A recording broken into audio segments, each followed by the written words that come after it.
లబ్బూరు ఏకలవ్య సమస్యలను పరిష్కరిస్తాం. అల్లూరు జిల్లా ముంచంగిపుట్టు మండలం Labburu Eklavya model residential school సమస్యలు తొందరలోనే పూర్తి స్థాయిలో పరిష్కరిస్తామని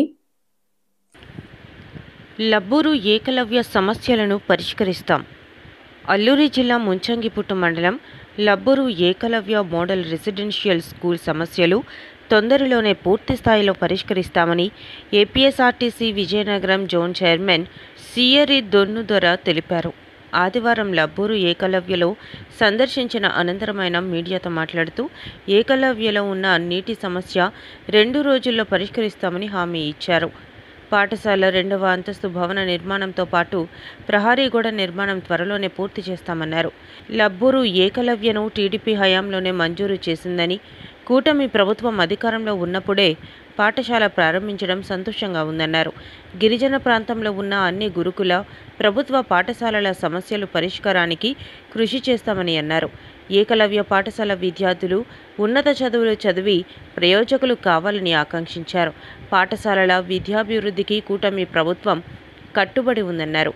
ఈ పర్యటన సందర్భంగా ఉపాధ్యాయుల పనితీరును ప్రశంసిస్తూ విద్యార్థులతో కలిసి సహపంక్తి భోజనాలు చేశారు. ఈ కార్యక్రమంలో టీడీపీ మండల అధ్యక్షురాలు Sanyasamma, PACS chairman Babuji, Araku parliament organisation secretary Sastribabu, TDP మండల కార్యదర్శి జగత్ రాయ్, కూటమి నాయకులు బలరాం, రామస్వామి, నీలకంఠం పాత్రో, చిన్ని, కామరాజు, రామదాసు, సుబ్రహ్మణ్యం, చిరంజీవి తదితరులు పాల్గొన్నారు.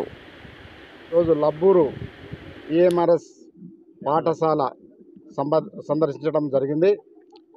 ఈ లబ్బూరు పాఠశాల విజిటింగ్లో ఇక్కడ వాటర్ ప్రాబ్లం సమస్య ఉంది. ఇక్కడ ఈ 3 రోజుల నుండి ఇక్కడ బోర్వెల్ పాడైపోవడంతో వాటర్ రాక విద్యార్థులు చాలా ఇబ్బంది పడుతున్న పరిస్థితిలో నేను దానికి సంబంధించినటువంటి ఈ కాంట్రాక్టర్తో మాట్లాడి ఈ వాటర్ సమస్యను రేపటికల్లా ఈ వాటర్ సమస్య క్లియర్ చేయడానికి నేను మాట్లాడడం జరిగింది.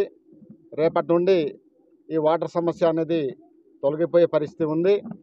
అయితే ఈ లబ్బూరు పాఠశాలలో ఈఎంఆర్ఎస్ పాఠశాల 450 మంది పిల్లలు చదువుతూ ఉన్నారు. అలాగే ఇక్కడ 22 మంది టీచింగ్ స్టాఫ్స్ ఉన్నారు. అలాగే మిగిలినటువంటి నాన్ టీచింగ్ స్టాఫ్స్ కూడా ఉన్నారు. ఇంకా కొద్దిమంది రిక్వైర్మెంట్స్ ఉన్నాయి. ఏదేమైనా ఈ పాఠశాల చాలా ఇక్కడ ఈ ముంచింగిపుట్టు మండలంలో ఏఎంఆర్ఎస్ పాఠశాల ఉండడం మా గిరిజన పిల్లలకు చాలా వాళ్ళ భవిష్యత్తుకి చాలా రాబోయే రోజుల్లో మంచి భవిష్యత్తు ఇచ్చే పాఠశాలగా ఈ పాఠశాల రాబోయే రోజుల్లో ఉండడం అనేది చాలా సంతోషకరమైనటువంటి విషయము. ఎందుకంటే ఇంత మారుమూల ప్రాంతంలో ఒక ఈఎంఆర్ఎస్ పాఠశాల అంటే అది ఏకలవ్య. ఇలాంటి పాఠశాలలు మా గిరిజన ప్రాంతంలో ఉండడము సంతోషదాయకం. ఇది మన తెలుగుదేశం ప్రభుత్వం ఉన్నప్పుడే ఈ పాఠశాలలు ఒక్కొక్క మండలంలో ఒక్కొక్క పాఠశాలలు మంజూరు చేయడం జరిగింది. ఈరోజు మళ్ళీ మా ప్రభుత్వం వచ్చిన తర్వాత ఈ పాఠశాలని ప్రారంభించడం చాలా సంతోషదాయకం. గత ప్రభుత్వం ఉన్నప్పుడు ఈఎంఆర్ఎస్ పాఠశాలల కోసం కనీసం పట్టించుకోలేదు, వాళ్ళ బిల్డింగ్ నిర్మాణం కోసం పట్టించుకోలేదు. కానీ మళ్ళీ మన కూటమి ప్రభుత్వం వచ్చిన తర్వాత ఎక్కడెక్కడైతే ఈ ఈఎంఆర్ఎస్ పాఠశాలలు ఉన్నాయో ప్రత్యేకమైన దృష్టి పెట్టి వాటి అభివృద్ధి కోసం, పిల్లల విద్యాభివృద్ధి కోసం ఇవాళ మా కూటమి ప్రభుత్వం పాటుపడుతుంది. అందులో భాగంగానే ఈ పాఠశాలలో ఎటువంటి సమస్యలు ఉన్నా వాటిని పరిష్కరించాలి అనే ఉద్దేశంతో ఇవాళ నేను రావడం జరిగింది. తదనుగుణంగానే ఇక్కడ ఉన్న సమస్యలు తెలుసుకొని దీన్ని వెంటనే పరిష్కారం కోసం నేను ఆల్రెడీ మాట్లాడాను. గురుకులంతో కానీ ఇక్కడ కాంట్రాక్టులతో కానీ నేను మాట్లాడి ఆ సమస్యల సత్వర పరిష్కారానికి నేను మాట్లాడాను. ఇక్కడ మా ప్రభుత్వం ఉన్నంత వరకు ఏ స్కూల్ ఒక గురుకులమే కాదు, ప్రతి పాఠశాలలో ఎటువంటి సమస్యలు లేకుండా చేయడమే ప్రభుత్వం ధ్యేయం. నా నియోజకవర్గంలో 6 ఈఎంఆర్ఎస్ పాఠశాలలు ఉన్నాయి. ఈ 6 ఏఎంఆర్స్ పాఠశాలలో కూడాను ఎటువంటి ఇబ్బంది లేకుండా ఆ సమస్యలు లేకుండా చూడడానికి నేను ఆల్రెడీ గురుకులంతో నేను మాట్లాడడం జరిగింది. కాబట్టి భవిష్యత్తులో ఇక్కడ మంచి ఉన్నతమైనటువంటి విద్య ఏ ఉద్దేశంతో అయితే ఇక్కడ పాఠశాల స్థాపించారో ఆ ఉద్దేశం నెరవేర్చబడే విధంగా ఇక్కడ పిల్లలు మంచిగా చదువుకొని మంచి ఉన్నతమైనటువంటి స్థాయికి ఎదగాలని, మంచి భవిష్యత్తు మా గిరిజన పిల్లలు అందుకోవాలని ఈ సందర్భంగా నేను తెలియజేస్తూ, ఇక్కడ పనిచేస్తున్నటువంటి ఉపాధ్యాయులు కూడా పిల్లల భవిష్యత్తు కోసం చాలా కష్టపడుతున్నారు. ఇప్పుడే ప్రతి క్లాస్కి నేను తిరిగాను. ప్రతి క్లాస్కి తిరిగి వాళ్ళ పిల్లలు ఏ రకంగా చదువుకుంటున్నారో వాళ్ళందరినీ కూడా అడిగి తెలుసుకోవడం జరిగింది. ఉపాధ్యాయులు చాలా చక్కగా బోధిస్తున్నారని పిల్లల నోట నుండి వచ్చినటువంటి మాట.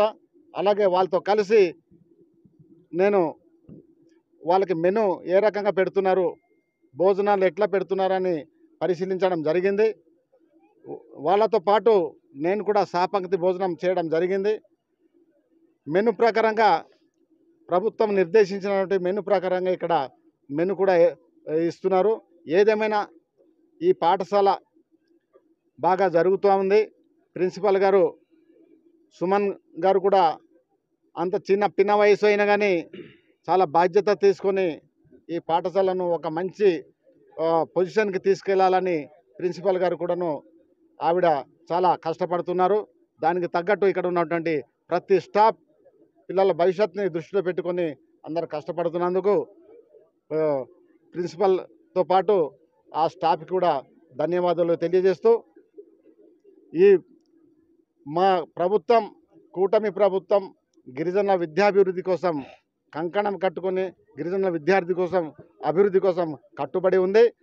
దానికోసం ఏదైనా ఎలాంటి అభివృద్ధి కావాలో, పిల్లలకి ఎలాంటి విద్య కావాలో వాళ్ళకి అలాంటి విద్య అందించడానికి మా ప్రభుత్వం కట్టుబడి ఉంది.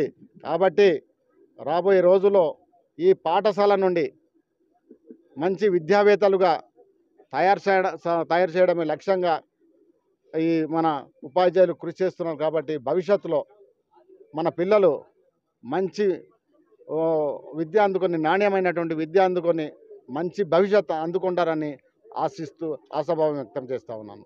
Thank you. ప్రహరీ గోడ నిర్మాణం అనేది ఇంకా పూర్తి కాలేదు సార్. దాంతోపాటు ఇప్పుడు పై అంతస్తు ఉంది. దానివల్ల పిల్లల యొక్క వస్తువులను కానీ తరగతి గదులు కానీ నిర్మాణం కష్టతరంగా ఉంటుందనేది పాఠశాలని యాజమాన్యం నుండి వస్తున్నటువంటి పై అంతస్తులు నిర్మాణం ప్రస్తుతానికి కొనసాగుతూ ఉంది. అతి త్వరలోనే మరి పై అంతస్తుల నిర్మాణం అయితే పూర్తి అవుతుంది. అప్పటి వరకు చిన్న చిన్న సమస్యలు ఎదురు అవ్వచ్చు. ఇప్పుడే దానికి పిల్లలకి ఏ రకంగా పై అంతస్తులు నిర్మాణం అయ్యే క్రమంలో మనం ఎట్లా ఉండాలి, ఏ రకంగా జాగ్రత్త తీసుకోవాలనేది పిల్లలకి మేము కొంత సూచనలు సలహాలు ఇవ్వడం జరిగింది. దానివల్ల ఎటువంటి ప్రాబ్లం లేదు. ఎందుకంటే వర్షం పడుతుంది, అక్కడ కొంత వాటర్ అయితే స్టాగ్నేషన్ అవుతుంది. అది తాత్కాలికమే, దాన్ని సమస్యగా మనం పరిగణించలేము.